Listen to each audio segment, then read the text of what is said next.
তো টেক প্রেমীরা সবাই কেমন আছো? আজকে টেক গোল্লার আরেকটা ফ্রেশ এপিসোড নিয়ে আমি চলে এসেছি। তো আজকে আমি আমার সেটআপে নেই, কারণ তোমরা ব্যাকগ্রাউন্ড থেকে বুঝতেই পারছো।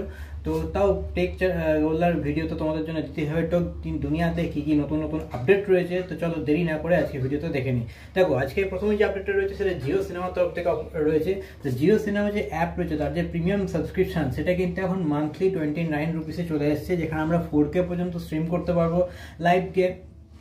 লাইভ যে সমস্ত গেমস রয়েছে সেগুলো দেখতে পাবো, এবং আমরা অ্যাড ফ্রি দেখতে পাবো, যে কোনো রকম অ্যাডস আসবে না জিও সিনেমার মধ্যে।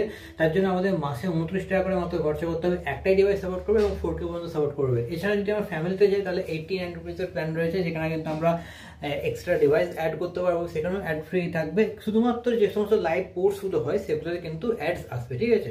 তো জিও সিনেমা মোটামুটি প্ল্যান ইন্ট্রোডিউস করে, যেমন 4K স্ট্রিম করা যাবে, যে কোনো কম্পিউটার হোক বা স্মার্ট টিভি হোক বা মোবাইলে হোক।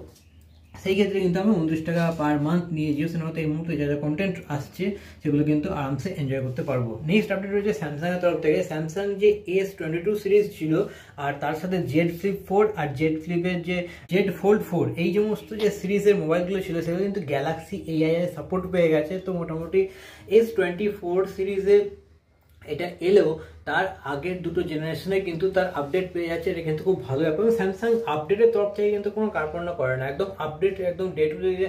এবং মানে এদিক থেকে স্যামসাং বেস্ট লাগে আমার পার্সোনালি। স্যামসাং এই জন্য অ্যান্ড্রয়েডের জন্য ফার্স্ট প্রেফারেন্স থাকে। অন্যান্য ব্র্যান্ডও আছে যারা আপডেট নিয়ে কাজ করে, বাট স্যামসাং এদিক থেকে একদম বেস্ট। আর একটা খবর রয়েছে যে স্যামসাং S21 এর যে সিরিজ রয়েছে, জেড ফোল্ডের যে 3 সিরিজ রয়েছে, সেগুলো কিন্তু শুধুমাত্র যে ওই সার্কেল করে সার্চ করা যায়, এই সার্কেল করে দিলাম যেটা অটোমেটিক AI দিয়ে সার্চ হয়ে যাচ্ছে, শুধুমাত্র সেই আপডেটটা পাচ্ছে। So full AI service use করতে হলে স্যামসাং S22 সিরিজ পর্যন্ত আমাদের পাবো। নেক্সট আপডেট রয়েছে অ্যাপেলের তরফ থেকে, যেটা অ্যাপেল 17 আইফোন 17 যে রয়েছে তার একটা রিউমার্স দেখা যাচ্ছে, যেখানে আমি দেখলাম যে 4টে মডেল এরা ইন্ট্রোডিউস করাতে পারে। আইফোন 17 প্রো, আইফোন 17 স্লিম আর আইফোন 17 প্রো ম্যাক্স। তো এক্ষেত্রে আমরা ডিসপ্লে দেখে নিই। আইফোন 17 যে আসবে সেটা ইনক্লুড 6.1 ইঞ্চি ডিসপ্লে থাকবে, তার সাথে আইফোন 17 প্রো থাকবে, তার 6.3 ইঞ্চ।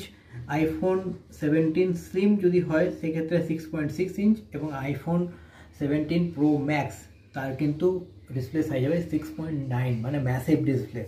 আচ্ছা, কুইক কিছু আরও স্পেসিফিকেশন লিকেজ রয়েছে, যেখানে বলা আছে যে এই 4টে মোবাইলের যে ফ্রন্ট ফেসিং ক্যামেরা হবে সেটা নাকি 24 MP হবে, এবং এই 4টেই মোটামুটি যে ফোন রয়েছে সেগুলো কিন্তু আমরা মোটামুটি এক্সপেক্ট করতে পারি 25-এ আসবে। তো এগুলো সবকটাই রিউমার্স। আপকামিং ডেজে আমরা জানতে পারবো অ্যাকচুয়ালি কী এখানে আপডেটস আমরা পাবো। নেক্সট আপডেট রয়েছে আরেকটা অ্যাপেলের তরফ থেকে, যেটা হচ্ছে অ্যাপেল আজকের ডেটে, মানে আজকে 7th মে একটা ইভেন্ট রয়েছে ইন্ডিয়ান স্ট্যান্ডার্ড টাইম, যেটা সন্ধ্যা 7:30 দিকে।